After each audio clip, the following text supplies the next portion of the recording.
దాం. బస్సు ఆపండి, ఇక్కడ ఎవరైనా డాక్టర్లు ఉన్నారా అని ఆదుర్దాగా ఆనందం వేసిన కేకతో గాఢ నిద్రలో ఉన్న వారంతా ఉలిక్కిపడి లేచారు. డ్రైవర్ అసంకల్పితంగా బ్రేక్ నొక్కేసరికి బస్సు కీచుమని శబ్దం చేస్తూ ఆగిపోయింది. అందరూ ఆనందం చుట్టూ మూగారు. అతని పక్క సీట్లో ఉన్న మార్కండేయులు గుండెను పట్టుకుని రుబ్బుతున్నారు. ఒళ్ళంతా చెమటతో తడిసిపోయింది. ఊపిరి అందగా ఆయాసపడుతుంటే చుట్టూ చేరిన వారిని పక్కకు నెట్టుతూ పర్వాలేదు పర్వాలేదు, విశాఖపట్నం దగ్గరలోకి వచ్చేశాం, మీకేమీ కాదు అంటూ మార్కండేయులకు ధైర్యం చెప్పాడు ఆనందం. 2 క్షణాలు ఆగి డ్రైవర్ గారు డైరెక్ట్ పోనివ్వకుండా, అదిగో అక్కడ కనిపిస్తున్న బ్రహ్మంగారి తోట పక్క నుంచి బస్సును పోనివ్వండి, అలా అయితే మనకి 4 కిలోమీటర్లు కలిసి వస్తుంది, అంతేకాదు అలా వెళ్తేనే ఆసుపత్రికి దగ్గర అవుతుంది అని బతిమాలాడు. కానీ అంటూ డ్రైవర్ నసిగాడు. మీ రూల్స్ గురించి రోడ్డు గురించి ఆలోచించకండి, మనిషి ప్రాణం ముఖ్యం అనేసరికి అందరూ అతనికి వత్తాసు పలికారు. డ్రైవర్ బస్సుని పక్క రోడ్డులోకి మళ్లించాడు.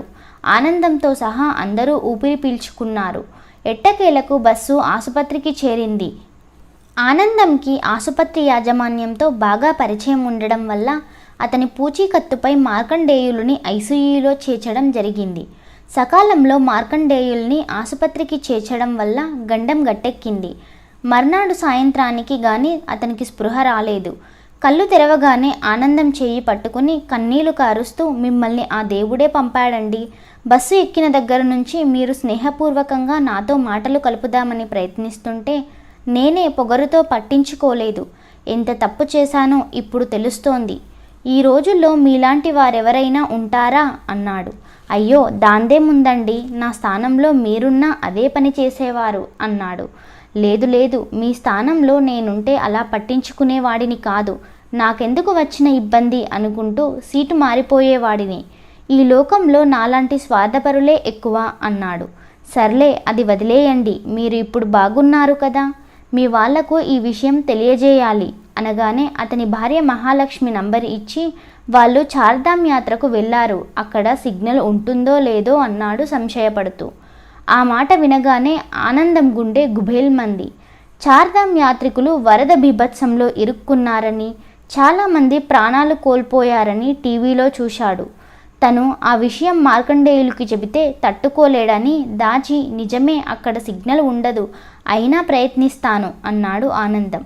అక్కడి నుండి ఆనందం వెళ్ళిపోయాక అతని గురించి ఆలోచిస్తూ ఉండిపోయాడు మార్కండేయులు.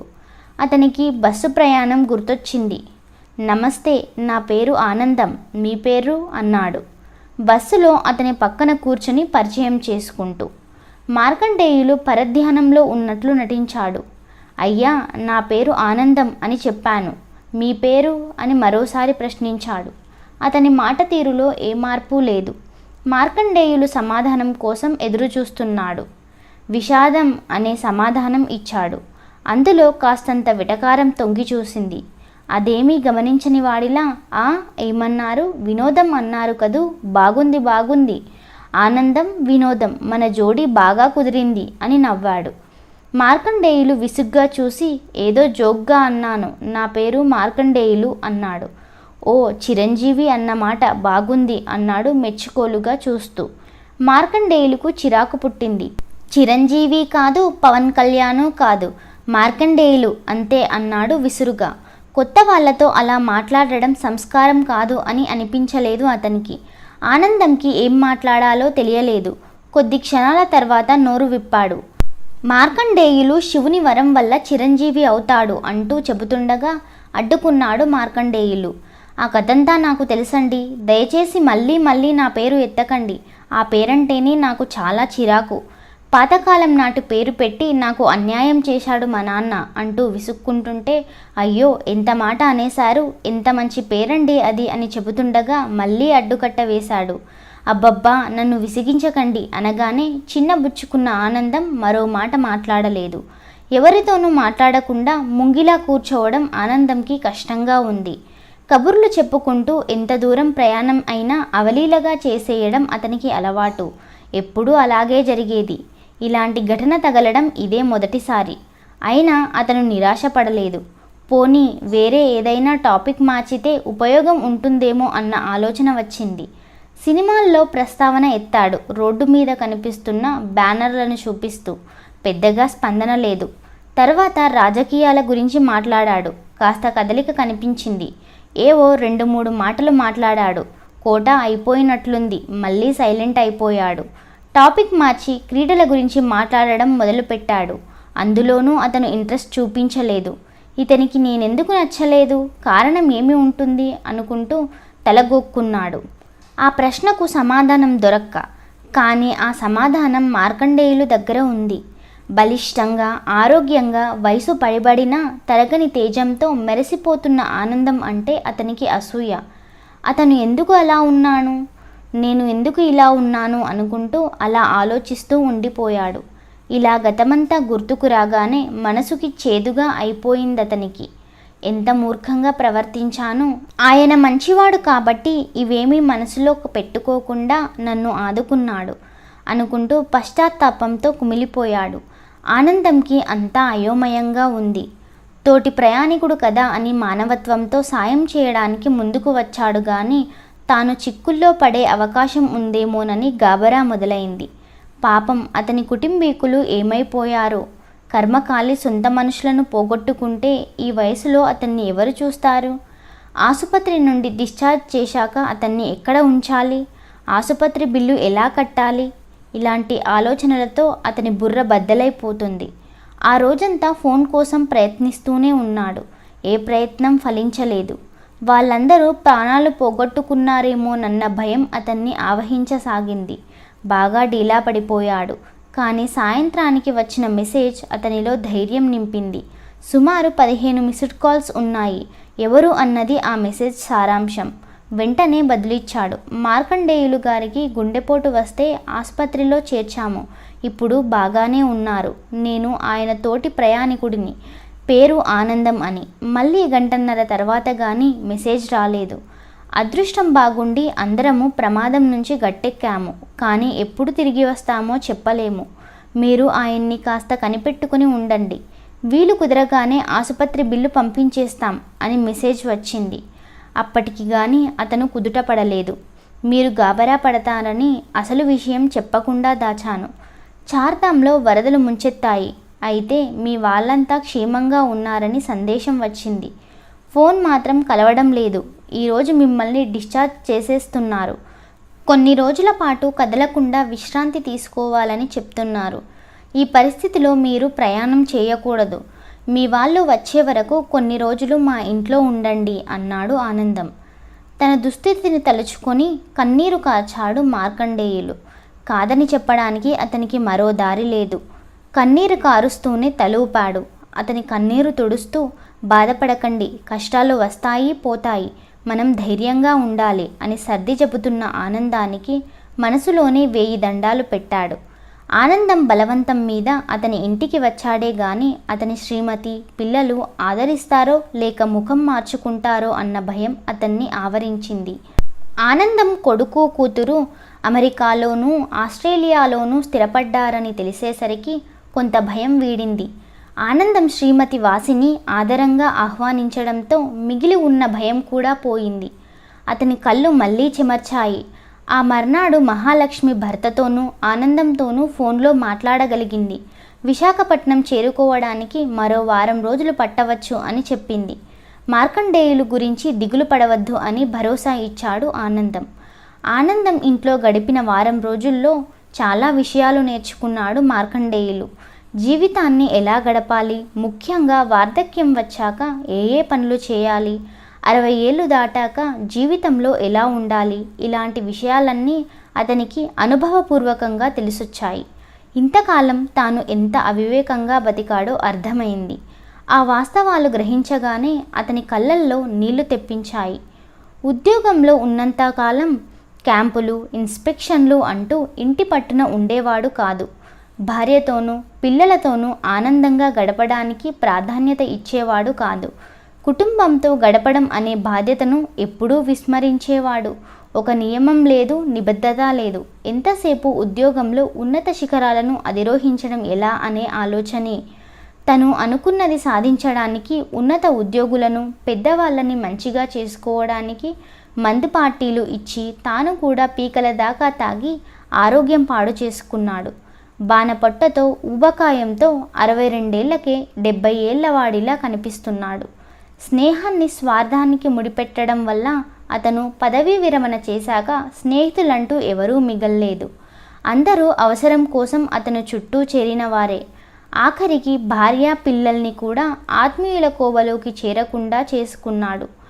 మానవ సంబంధాలన్నీ ఆర్థిక సంబంధాలే అని ఎవరో అన్నమాట అతని విషయంలో నిజమైంది. ఇన్నాళ్ళు పోషించాడు కాబట్టి అతని పట్ల భార్య పిల్లలు బాధ్యతగా వ్యవహరిస్తున్నారు. కానీ దాంట్లో ప్రేమ మాత్రం కొరవడింది. ఆనందం విషయం అలా కాదు. అతను అంటే ప్రాణం పెట్టే మిత్రులు ఉన్నారు. ఆనందం వాసవిల అన్యోన్య దాంపత్యము, ప్రతి వారం ఫోన్ చేస్తూ గంటల తరబడి మాట్లాడే పిల్లల ఆప్యాయత, ఏడాదికి ఒక్కసారైనా నెల రోజుల పాటు అమ్మా నాన్నలతో గడపాలన్న వాళ్ళ ఆరాటము మార్కండేయుల్ని ముగ్ధుల్ని చేశాయి. పదవీ విరమణ చేశాక జీవితాన్ని ఇలా కూడా గడపవచ్చు అన్నమాట అన్న విషయం ఆనందం దంపతులను చూశాకే అతనికి అర్థమైంది. తనున్న వారం రోజులు వాళ్ళనే చూస్తూ పూటకొక కొత్త విషయం తెలుసుకుంటూ వచ్చాడు. ఆనందం వాసినీల ఆరోగ్య రహస్యం తెలిసిపోయిందతనికి. ఉదయం లేచిన దగ్గర నుంచి వాళ్ళిద్దరూ ఏదో పనిలో నిమగ్నమై ఉంటారు. అది తోట పని కావచ్చు, వంట పని కావచ్చు, ఇంటి పని కావచ్చు. ఈ పని వీళ్ళే చేయాలనే నియమమేమీ లేదు వాళ్ళిద్దరికీ. ఆనందం ఆలస్యంగా లేస్తే వాసిని బయటకు వెళ్ళి పాలు కూరగాయలు తెస్తుంది. ఆమెకు నలతగా ఉంటే ఆనందమే వంట పని చూస్తాడు. ఆవిడ ఇడ్లీ దోశ లాంటి ఫలహారానికి సిద్ధం చేస్తుంటే ఇతను పచ్చడి చేసే పనిలో ఉంటాడు. ఆమె కూరలు చేయడానికి ఉల్లిపాయలు పచ్చిమిర్చి తరిగి సిద్ధం చేస్తాడు. చింతపండు పులుసు లాంటివి కానీ కొబ్బరి కూర కానీ సిద్ధం చేసే బాధ్యత, పళ్ళు చక్కగా ముక్కలు చేసి ఫ్రిడ్జ్లో పెట్టడం, పళ్ళ రసాలు తయారు చేయడం లాంటివన్నీ తన నెత్తి మీద వేసుకుంటాడు. ఇద్దరూ ఉద్యోగాలు ఏవీ లేకుండా ఖాళీగానే ఉన్నారు కదా, ఎందుకు ఇంత హైరానా, తీరిగ్గా చేసుకోవచ్చు కదా అనుకునేవాడు మార్కండేయులు. దానికి సమాధానం అతనికి తర్వాత తెలిసింది. నేను మగాడిని అన్న అహమే అలంకారంగా వంట పట్టించుకున్న మార్కండేయులు ఏనాడు భార్యకి కాసింత సాయం చేయలేదు. పిల్లలకు చదువు చెప్పే పరిజ్ఞానం ఉన్నా ఆ జంజాటం నాకెందుకని వాళ్ళని ట్యూషన్కి పంపేసేవాడు. ఎంసెట్, ఐఐటి లాంటి పరీక్షలకు పిల్లలను దిగబెట్టి వాళ్ళలో ధైర్యం, ఆత్మవిశ్వాసం నింపే పనులు చేసేవాడు కాదు. పదవీ విరమణ తర్వాత సోఫాకి, టీవీకి అతుక్కుపోయేవాడు. మంచినీళ్ళైనా సరే, కాఫీ టీలైనా అక్కడికే రావాలి. కొన్నిసార్లు ఫలహారం, భోజనం కూడాను. కానీ ఆనందం ఇంట్లో అంతా అందుకు విరుద్ధంగా ఉంది. అతనికి అయోమయంగా ఉంది. అతను వచ్చిన 2 రోజుల తర్వాత మార్కండేయులు గారు మరోలా భావించవద్దు. నేను వాసిని బయటకు వెళ్లాల్సి ఉంది. వంట అంతా సిద్ధం చేశాం. మా పనిపిల్ల మాలతి వడ్డించేస్తోంది. మీకు చెప్పడం మరిచాను. నేను ఇక్కడికి దగ్గరలో ఉన్న పల్లెటూరికి వెళ్ళి అక్కడి రైతులకు వ్యవసాయం గురించి సలహాలు ఇచ్చి ఆధునిక పద్ధతులు నేర్పిస్తూ ఉంటాను. గతంలో గడించిన అనుభవం ఇలాగైనా ఉపయోగపడితే 4 గింజలు ఆనందంగా పండించవచ్చును కదా. మా వాసిని కూడా అక్కడే ఉన్న ప్రభుత్వ పాఠశాలలో పిల్లలకు ఇంగ్లీషు, లెక్కల పాఠాలు చెబుతూ ఉంటుంది. ఊరికే ఇంట్లో ఉంటే ఏమిటొస్తుంది? సాయంత్రం 4 వరకు మాకు ఇదే కాలక్షేపం. మీకు ఇక్కడ అలవాటు కావడానికి 2 రోజులు సెలవు పెట్టాం. ఇక బాగుండదు. వాళ్ళు మా కోసం ఎదురు చూస్తూ ఉంటారు. మీరేమీ అనుకోవద్దు, మిమ్మల్ని వదిలేసి వెళ్ళిపోతున్నామని. ఉచితంగా చేసే సేవైనా నిర్లక్ష్యం ఉండకూడదు కదా. టీవీ, ఏసీ లాంటి సౌకర్యాలు అన్నీ వాడుకోండి. ఇది మీ ఇల్లే అనుకోండి. మమ్మల్ని మాత్రం క్షమించండి అంటూ చేతులు జోడిస్తున్న ఆనందం వైపే చూస్తూ ఉండిపోయాడు, మాట పలుకు లేకుండా. ఉద్యోగ విరమణ చేశాక నేను ఏ పని చేయవలసిన అవసరం లేదు. భారీగా పెన్షన్ వస్తుంది. బోలెడంత డబ్బు గడించాను. ఇన్నాళ్ళు గాడిదలా చాకిరీ చేసి అలసిపోయాను. ఇప్పుడు చక్కగా విశ్రాంతి తీసుకుంటాను. ఇక చేయడానికి మాత్రం ఏముంది అనుకుంటూ బతికేస్తున్న మార్కండేయులు కళ్ళు తెరుచుకున్నాయి. నాది ఒక బతికేనా?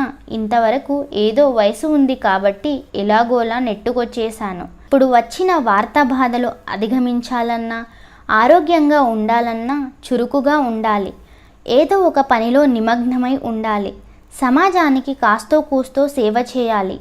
అప్పుడే శారీరక ఆరోగ్యమే కాక మానసిక ఆరోగ్యం కూడా మెరుగుపడుతోంది. ఏ పని పాట చేయకుండా సోమరిలా ఉండిపోతే ఒక నిరర్ధకమైన వస్తువులా మిగిలిపోతాను. ఎందుకు పనికిరాని వాడినన్న ఆలోచనలో మునిగిపోయాడు. నాకు ఆనందం గారికి ఉన్న తేడా ఏమిటో ఇప్పుడు తెలిసింది అనుకున్నాడు.